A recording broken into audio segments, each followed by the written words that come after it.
Mes frères, aujourd'hui, samedi de la première semaine de la Passion, et donc aujourd'hui déjà nous allons dans l'Évangile lire l'histoire de Jésus qui rentre dans Jérusalem, comme une anticipation de la fête de demain. N'allez pas croire aujourd'hui que l'Épître et l'Évangile sont déconnectés et que l'un ne rebondit pas, ne rejaillit pas sur l'autre. C'est bien la place de Jésus, la préfiguration de Jésus qui nous est montrée, affirmée aujourd'hui dans le livre de Jérémie. Jérémie, le prophète, le grand prophète, l'auteur des Lamentations, que nous allons méditer cette semaine, dans la semaine sainte. Jérémie, comme beaucoup de prophètes, tous les prophètes, a été poursuivi par les chefs du peuple. Il vaut mieux qu'un seul homme meure plutôt que tout le peuple. Parce que cet homme, ce prophète, il appelle les hommes à la pénitence. Il appelle le peuple à la pénitence. Et qui dit pénitence dit conversion. Et qui dit conversion dit changement. Et les chefs ne veulent rien changer à leurs habitudes. La vie doit continuer comme avant. Et les prophètes sont là pour dire non. Si la vie continue comme avant, alors le mal va se répandre. Si vous ne vous convertissez pas, si vous ne changez pas, le mal que nous avons connu va continuer. Dieu n'intervient pas quand l'homme ne change pas. Dieu sollicite et Dieu est toujours le premier. Il appelle l'homme à changer, mais si l'homme ne répond pas présent, alors Dieu ne peut rien de plus. Et Jérémie exaspère pour cette raison les grands prêtres, les chefs de son époque, qui cherchent à le faire mourir.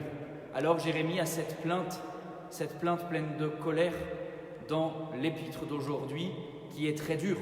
Quand vous prenez les mots les uns après les autres, quand vous réalisez ce qu'il est en train de dire, c'est extrêmement dur. Et on pourrait penser on pourrait se rassurer en disant que c'est l'Ancien Testament et que c'est la façon de s'exprimer, que c'est encore parce qu'il est primaire un petit peu. Pas du tout. Parce que Jésus lui-même a eu des mots extrêmement difficiles à entendre.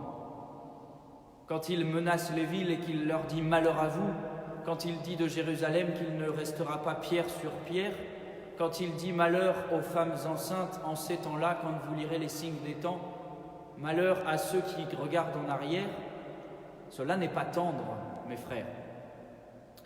Et Jérémie est dans la droite ligne du prophète, qui ne fait pas seulement que se plaindre, ce n'est pas une colère puérile d'un enfant en colère qui demande à Dieu de se venger pour lui sur la tête de ceux qui font le mal. Mais cette colère exprimée, c'est une colère prophétique.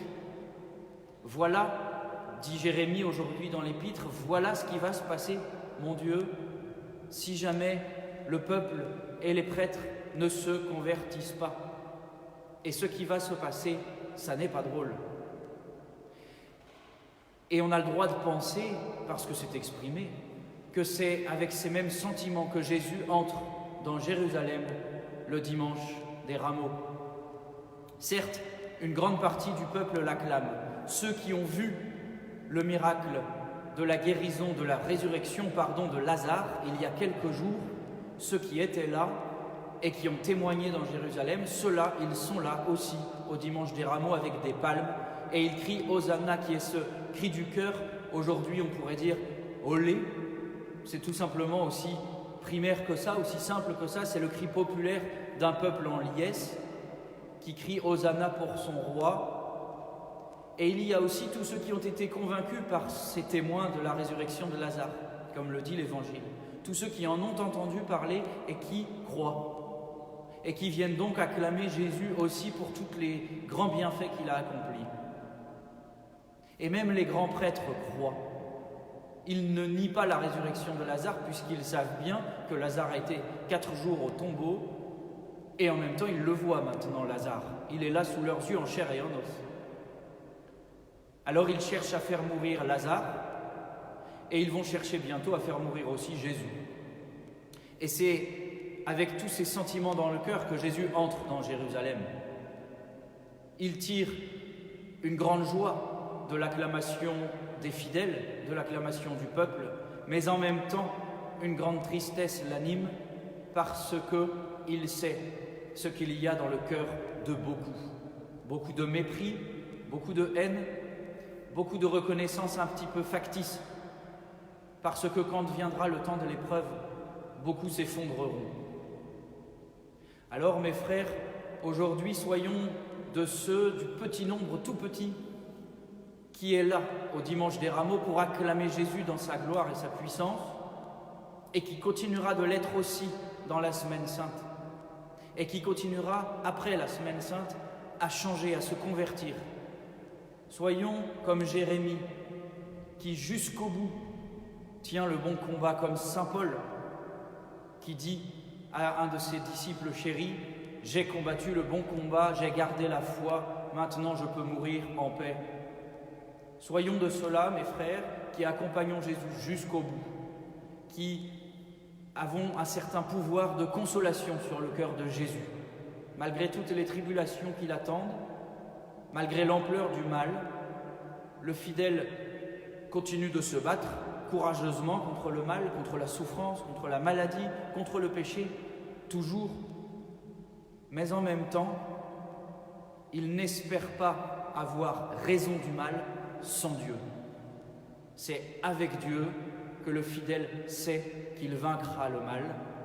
Si ce n'est en ce monde, ce sera dans quelques années, dans quelques mois, dans quelques jours, à l'heure de notre mort, où nous ressusciterons avec le Christ, comme il nous l'avait déjà montré en ressuscitant Lazare. Nous serons bientôt vivants de la vie éternelle de Dieu, mais avant, continuons le combat, battons-nous contre le mal et convertissons-nous, ainsi soit-il. Au nom du Père, du Fils et du Saint-Esprit, ainsi soit-il.